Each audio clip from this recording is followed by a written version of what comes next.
இன்றைக்கி நான் எங்கே கிளம்பிக்கிட்டு இருக்கேன்னா கோட் மூவி பார்க்குறதுக்கு தான் கிளம்பிக்கிட்டு இருக்கேன்.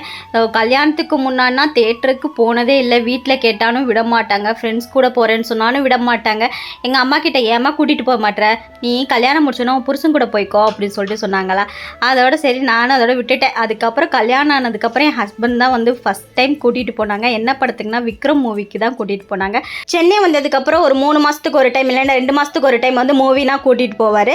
தேட்டர்லனா ஸ்நாக்ஸ் ரேட்னா அதிகமாக இருக்குன்னு சொல்லிட்டு வீட்லேயே சாப்பிட்டுட்டு போயிட்டோம். ஸோ சங்கம் தேட்டருக்கு தான் போனோம். அங்கே வந்து கப்பிள் சீட் தான் புக் பண்ணியிருந்தாரு. சோஃபானா சூப்பராக இருந்தது, கம்ஃபர்டபுளாக இருந்தது உட்காந்துருக்கிறதுக்கு.